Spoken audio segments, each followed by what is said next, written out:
tonight I'm going to take this little 1/12 scale clock. It's a mantle clock, and I'm going to turn it into a grandfather clock that's more usable for one of my spaces, which is a little bit tinier. And it's a real working clock. Check out that second hand.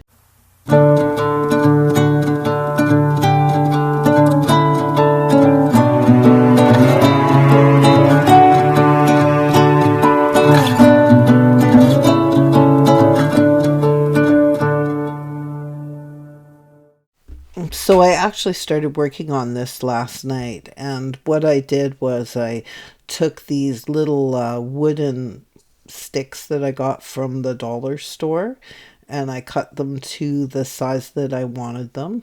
And then I took these extra wide popsicle sticks or tongue depressors that I got from the dollar store, and I used that for the front and the back.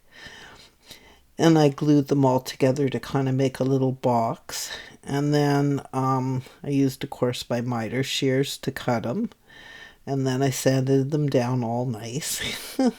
And then I found this trim. I actually got this at Home Depot, which is our local hardware store.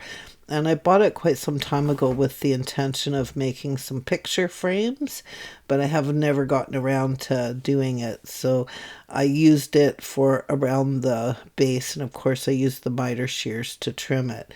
And whoops, this is what it's going to look like when it's done.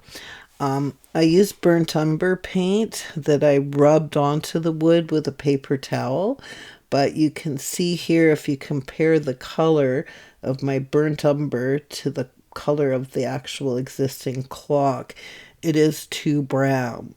So what I've chose to do is I got out this burgundy craft paint, and again, it's also acrylic paint.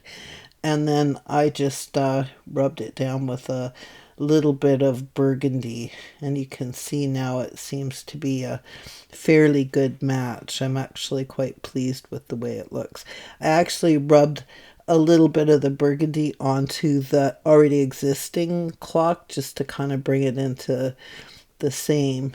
So I also got this little washing machine, and it says B&S England. So I'm not 100% sure which brand this is. I'll have to look it up. But it's a little 1/16 scale washing machine that I found off of local buy and sell site. And I just thought it was absolutely precious. The lady that I bought it from was equally as precious. Really a nice lady. It's the second time that I've actually bought a couple little pieces off of her. So this is die cast. I suspect it's probably from the 1940s or 1950s. And it is just in absolutely excellent shape. The only a couple tiny minor chips on it. It's quite nice for sure. And it is perfect for either the GB or the Trang house. I think I'm going to try and fit it into the little Trang kitchen. I just adore this little thing. And see, when you turn it, the little mangle actually turns. I don't know if you could see it in the video, but yes, you could do little tiny laundry with it. So cute. I just love these die cast pieces. And then my good friend Danny, Lord knows where she found this, but tonight she came along with me for the ride, and she says, I have a present for you. And she gave me this little tiny miniature cupcake. She said she found it amongst her things, and she knew it had my name written all over it, so she gave it to me. It's so cute. I think I'm going to have to put a little cherry on top. Thank you, Danny. And here you go. Here's the clock glued together. It's not a bad match. It's not a perfect match, but it's certainly the height makes it more usable. A coworker suggested to me that I might put a little bit more trim in the very center. So I'm undecided. I've got to find some other trim.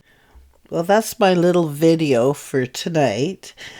Please subscribe if you haven't already, and hit that like button. And thank you again to everybody that's been supporting me on buymeacoffee.com. And have the best night ever.